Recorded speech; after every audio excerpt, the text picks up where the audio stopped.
I'm not sure what's going to happen. We need a change. I can be ready to fight in a minute's notice. I'm furious. We must bring change now. I'm ticked. My poems tell my story. We need to think this through. I'm strong and not afraid. I'm not sure what to think.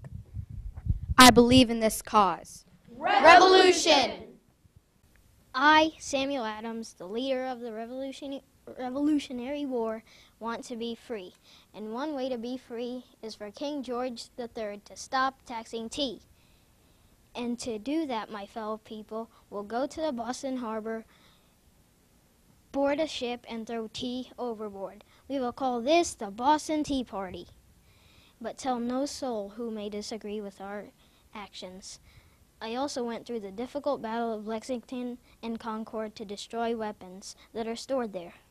But John Hancock and I almost got arrested if it weren't for Paul Revere warning us both. I thank him very much for doing so. Greetings, I am Betsy Ross. I grew up loyal to England, so it came as a big surprise when I found out the colonies wanted a new country, and I was to make the country's new flag. I worry about what might happen if the colonies lose to England, but I know that if the colonies win the war, I will be put down in history, and I am proud of that. I am proud that I might have a large reputation someday. The flag would have to be just perfect, but I don't want it to look anything like England's Union Jack. If King George wants to fly his flag here, he'll have to fight for it. Oh, imagine his face when he sees our new flag. Then I shall really be proud.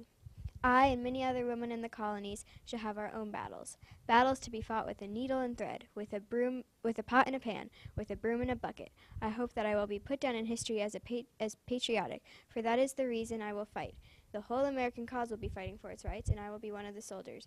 For today, the American knights hold the commercial supremacy of the world. Oh, look, there's Martha, just in time for tea. Hello, Betsy. How's the family? Oh, just fine. How are the children?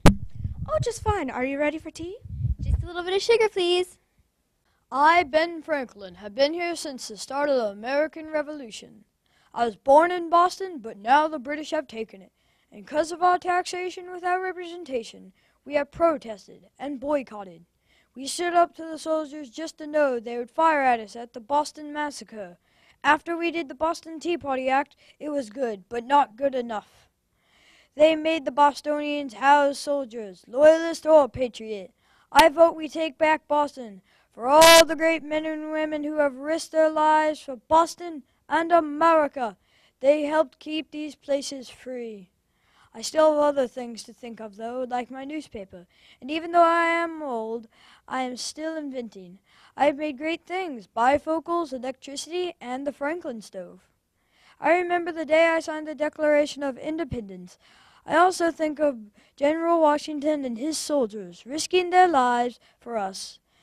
May God let us win this war and become free. 9 and 10 p.m. on April 18, 1775, Joseph Warren told William Dawes and I that the King's troops were about to embark in boats from Boston, bound for Cambridge, and the road to Lexington and Concord.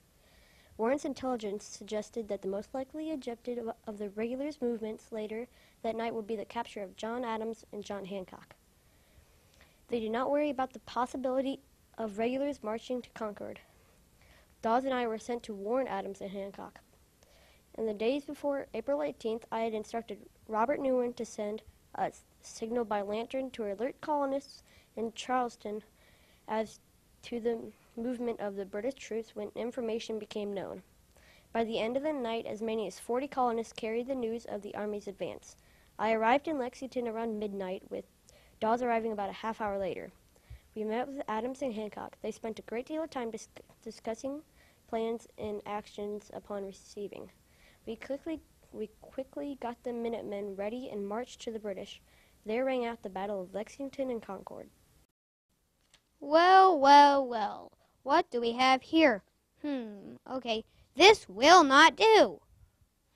I'm furious. How dare those meddling colonists first break away from their country and then declare their freedom? I, King George III, am their rightful leader.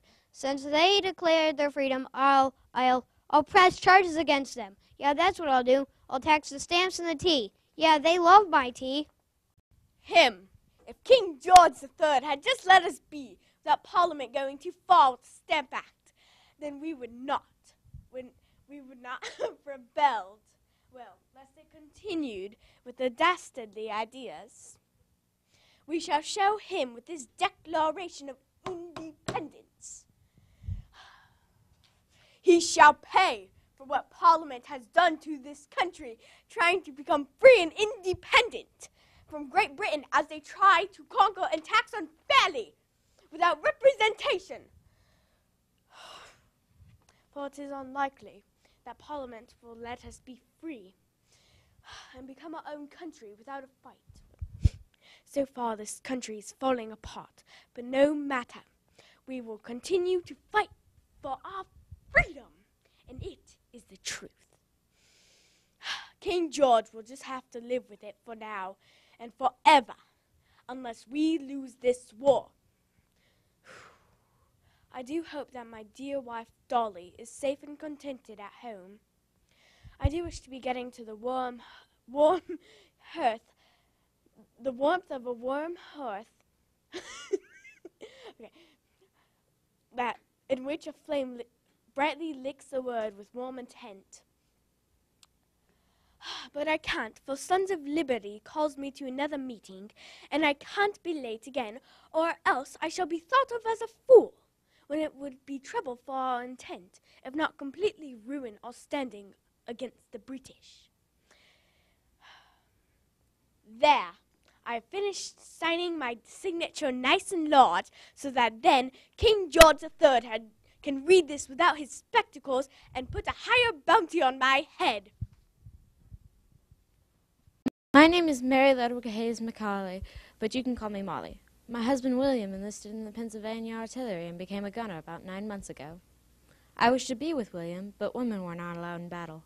So I joined William as a camp follower, fetching pitchers of water for soldiers, giving my nickname Molly Pitcher. Sadly, in the Battle of Monmouth, William died of either the Pennsylvania heat or gunmen. I dare not leave William dead or alive, but when the enemy kept firing, I noticed William's cannon was unarmed. So I dashed over to the weapon, ready to fire if needed. I fought to the end of the battle, cannon at reach. Molly Pitcher! That's my cue. Hi, my name is Phyllis Wheatley. I was born May 8, 1753.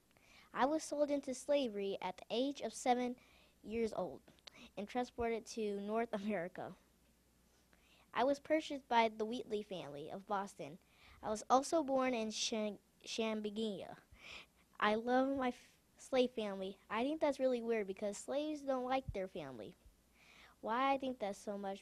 Because they taught me how to read and write and encouraged me into poetry, and I really liked it. My first 5 famous poems are A Farewell to America to S.W., second, A Funeral to poem on the death of C.E., and an infant of 12 months.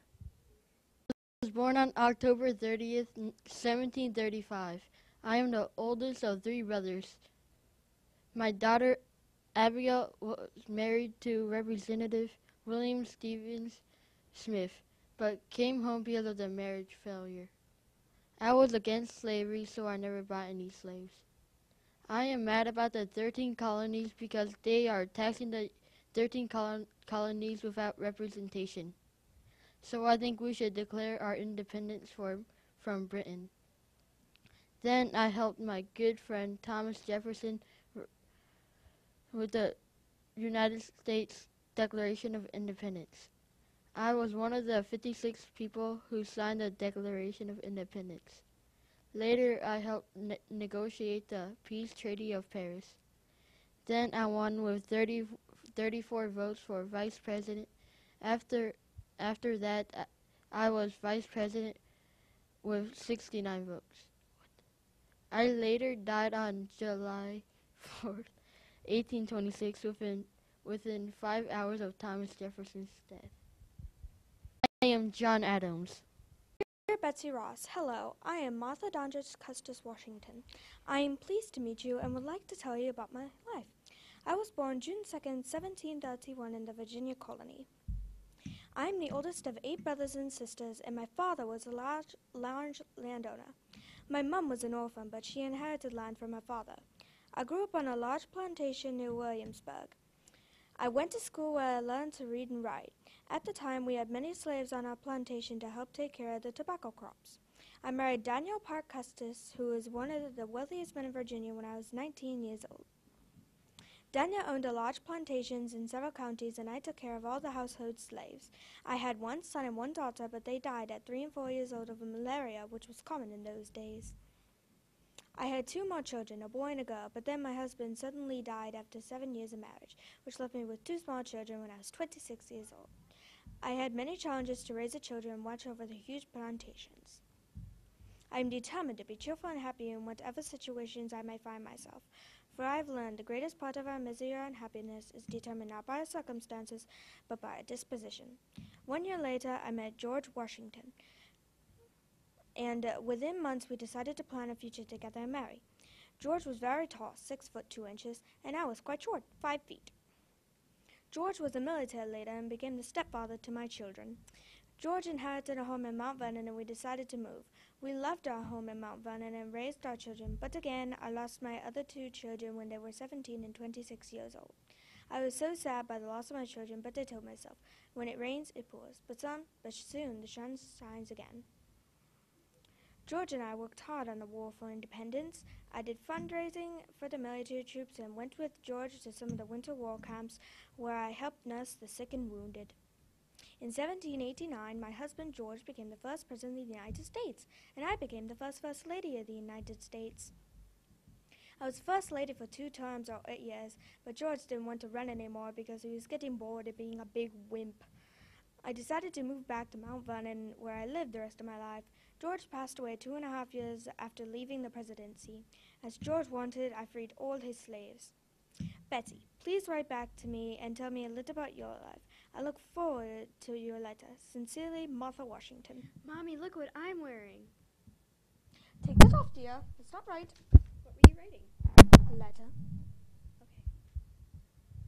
Those who don't know who I am Thomas Jefferson. I'm here writing the draft for the Declaration of Independence, or what it shall soon be. You may wonder what the Declaration of Independence is, or what it's going to be, or why it will be so important. Well, the declaration I am in the midst of writing is going to be a document that will be sent to King George III. This document will be the colonies declaring independence. We want to be a free country, and so that is why this document is being written. Again, why is it so important, you may ask?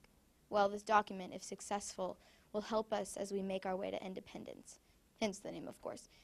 You must be wondering why I'm on my own with such a big task. Well, I'm not. I'm one of 5 people made up to create this declaration. These people are Benjamin Franklin, John Adams, Roger Sherman, Robert Livingston, and myself, of course. My job on this committee is to write the draft. I started the draft on June 11th, and the date today is June 20th, 1776. I'm hoping to be done by June 28th at the latest. So far, it looks like I will be making my goal of the 28th. Once the day arrives that I finish the draft of this draft of this document, it shall be sent to Benjamin Franklin and John Adams. While the document is in their hands, it will be edited and read over multiple times to make sure it is ready to move on. And what I mean when I say ready to move on is it will then, when it's ready, be presented to the Continental Congress. It shall soon be sent to King George III. Then, we hope that once my associates and I are finished with this document, that it will better our country tremendously. I'm coming back 6 years later, and we ended up giving this to the Continental Congress. Well, this is the Declaration of Independence, and it was signed and sent to King George III. Let's just say he didn't like it. We started a war. It went on for about 5 years, and we came back. Well, we're independent now. We're free.